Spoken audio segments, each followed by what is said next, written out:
ถนนในประเทศลาวเฮ็ดผู้ประกอบการไทย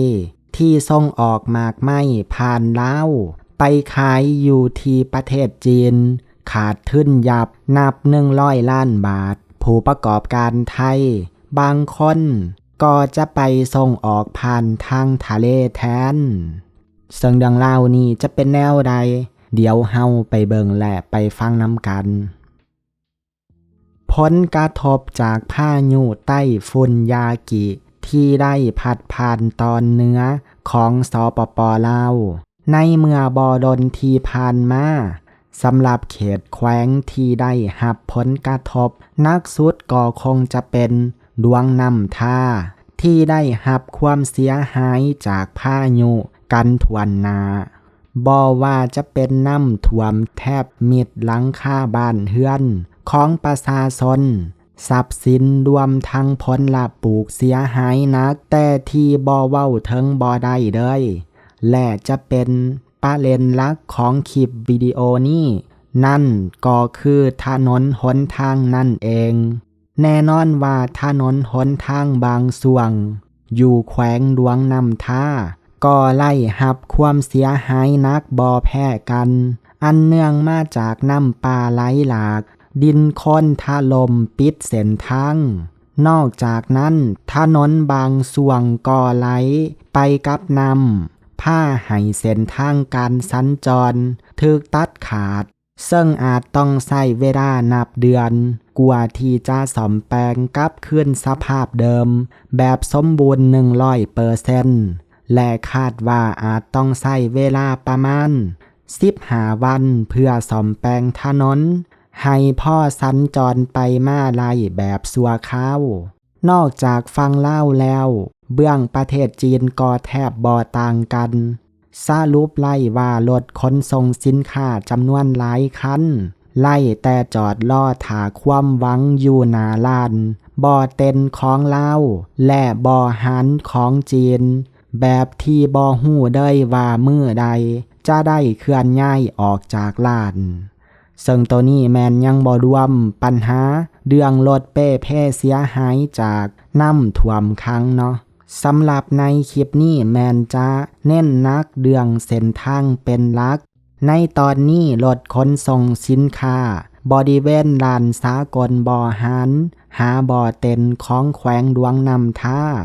บ่สามารถเคลื่อนย้ายขนส่งสินค้าได้ย้อนเหตุน้ำท่วมอย่างหนักในพื้นที่เฮ็ดให้เส้นทางจราจรเป้เพ่เสียหายนับตั้งแต่วันที่9 เดือนกันยาที่ผ่านมาเนื่องจากเส้นทางคมนาคมเป้เพ่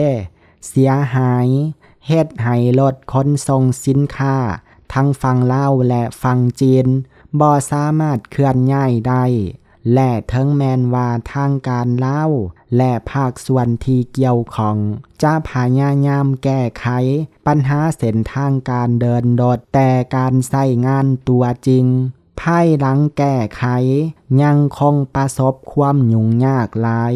อีกทั้งยังบ่ทันรับรู้ได้ว่าจะสามารถกลับมานำใช้แบบสมบูรณ์ได้ตามปกติในได้ยะไรล่าสุดในเมื่อวันที่17 เดือนกันยาปี 2024 นี้ทางการลาวและภาคส่วนที่เกี่ยวข้องอยู่แขวงหลวงน้ำท่า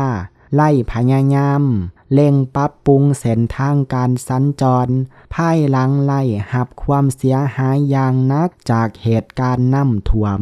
แต่ผัดสามารถแก้ไขได้เพียงบางส่วนเท่านั้นและคาดว่าจะต้องใช้ระยะเวลาอีกระยะหนึ่งเพื่อให้พ่อแม่ประชาชนในพื้นที่สามารถประกอบกิจกรรมทางเศรษฐกิจและสังคมได้คือเก่าโดยในขณะนี้รถบรรทุกขนส่งหมากไม้บ่ว่าจะเป็นหมากถั่วเดียนหมากลำไยมังคุดของผู้ประกอบการไทย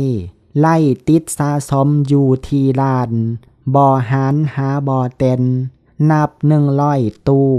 โดยเฉพาะหมากถั่วเดียนตู้ละ2-3 ล้านบาทเสียหายนักคาดการว่าจากการส่งออก วันละ40-50ตู้มูลค่าความเสียหายอาจหลายกว่า100ล้านบาทผู้ประกอบการส่วนใหญ่เบนเข็มกลับมาส่งออกทางลานโยอี้กวนทางรถไฟลาวจีนและทางเรือแต่ปรากฏว่าต้องประเสริญกับการปรับราคาค่าใช้จ่ายเพิ่มเป็น2 เท่าลังนั้นผู้ประกอบการไทยบางรายจึงเลือกนำสินค้าตกค้างเหล่านั้นกลับมาขายให้กับธุรกิจห้องเย็นเฮ็ดหมากทั่วเดียนแช่แข็ง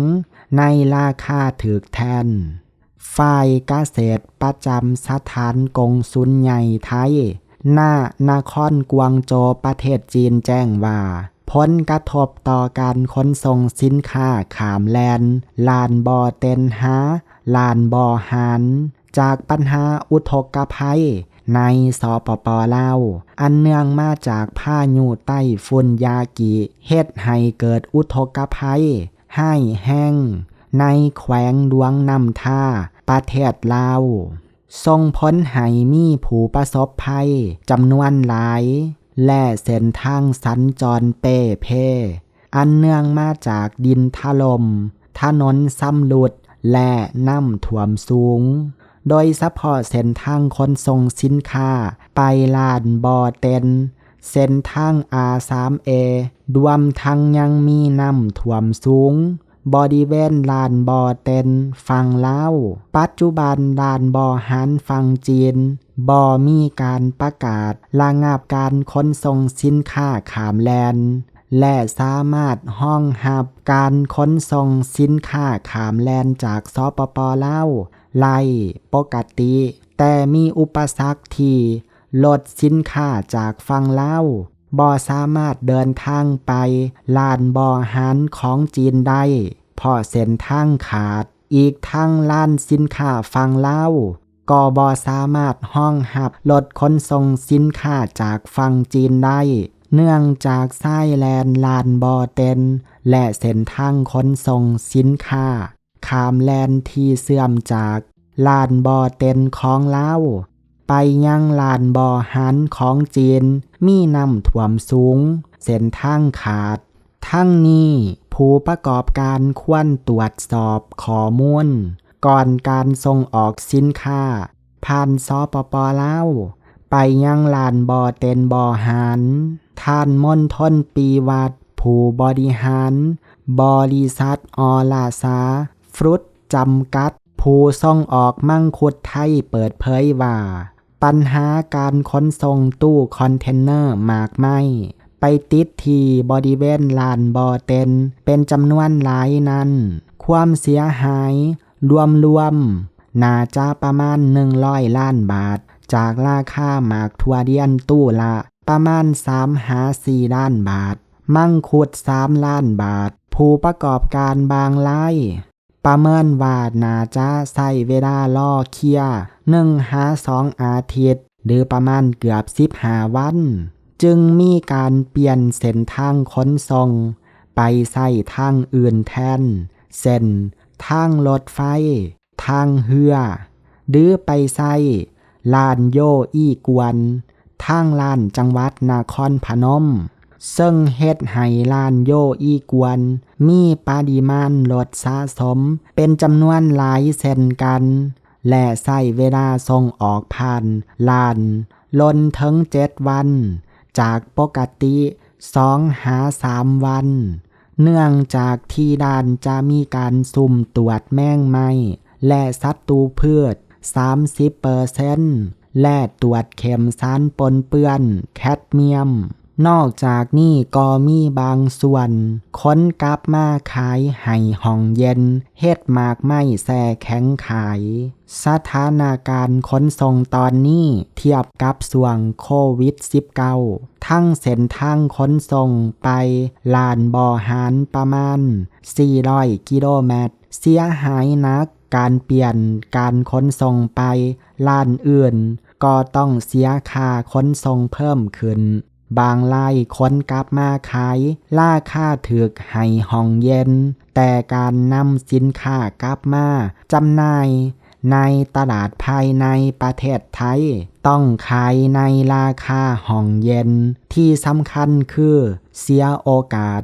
การเฮ็ดตลาดในช่วงเทศกาลไหว้พระจันทร์ของจีนในวันที่17เดือนกันยาปี2024หากเปลี่ยนไปใช้เส้นทางรถไฟทางเรือก็เฮ็ดให้ต้นทุนเพิ่มขึ้นประมาณ 50% แถมต้องเสียค่าเช่าตู้ใหม่เพราะตู้เดิมเป็นตู้คอนเทนเนอร์ทางบกค่าขนส่งก็เพิ่มขึ้นอีกทั้งการขนส่งทางรถไฟผู้ประกอบการหลายรายบ่มีการจองพื้นที่ไว้ล่วงหน้าซึ่งต้องรอหาพื้นที่ว่างและต้องต่อคิว